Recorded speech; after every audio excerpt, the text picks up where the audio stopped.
Hey boys and girls, I'm going to read you a book today, and this book is about a peddler, which means he's someone that sells things, and he is going to be selling caps. So the name of our book is Caps for Sale. Once there was a peddler who sold caps, but he was not like an ordinary peddler, carrying his wares on his back. He carried them on top of his head. First he had on his check cap, then a bunch of gray caps, a bunch of brown caps, then a bunch of blue caps, and on the very top, a bunch of red caps. He walked up and down the streets, holding himself very straight so as not to upset the caps. As he went along, he called, "Caps, caps for sale, 50 cents a cap." One morning, he couldn't sell any caps. He walked up the street and he walked down the street, calling, "Caps, caps for sale, 50 cents a cap." But nobody wanted any caps that morning. Nobody wanted even a red cap. He began to feel very hungry, but he had no money for lunch. "I think I'll go for a walk in the country," said he, and he walked out of town, slowly, slowly, as not to upset the caps. He walked for a long time until he came to a great, big tree. "That's a nice place for a rest," thought he. And he sat down very slowly under the tree and leaned back little by little against the tree trunk so as not to upset the caps on his head. Then he put up his hand to feel if they were straight. First his own check cap, then the gray caps, then the brown caps, then the blue caps, then the red caps on the very top.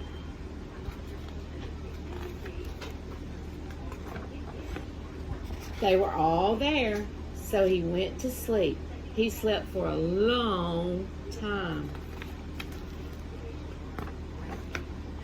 When he woke up, he was refreshed and rested.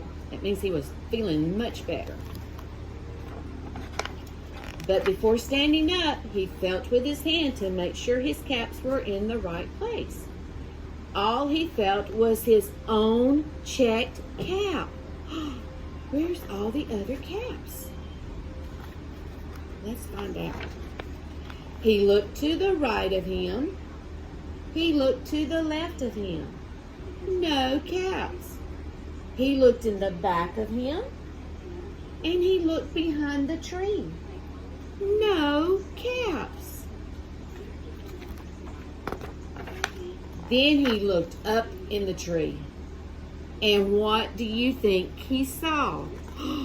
What did he see? On every branch sat a monkey. On every monkey was a gray or a brown or a blue or a red cap. Oh no. The peddler looked at the monkeys. The monkeys looked at the peddler. He didn't know what to do. Finally, he spoke to them. Does anybody remember what he says? "You monkeys, you," he said, shaking a finger at them, "you give me back my caps." But the monkeys only shook their fingers back at him and said, "Tss, tss, tss."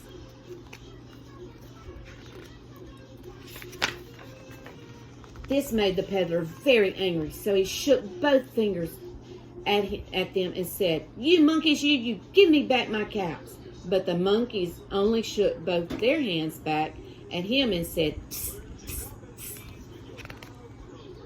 They're being copycats. Now he felt quite angry. He stamped his foot and he said, "You monkeys, you better give me back my caps." But the monkeys only stamped their feet back at him and said, "Tss, tss, tss." By this time, the peddler was really very angry, and he stamped both feet and shouted, "You monkeys, you must give me back my caps." But the monkeys only stamped both their feet back at him and said, "Tss, tss, tss." At last, he became so angry that he pulled off his own cap, threw it on the ground, and began to walk away. He was so upset. But then each monkey pulled off his cap and threw it on the ground. And all the gray caps, and all the brown caps, and all the blue caps, and all the red caps came flying down out of the tree. So the peddler picked up his caps and put them back on his head. First his own chip cap, then the gray caps, then the brown caps, then the blue caps, and then the red caps on the very top.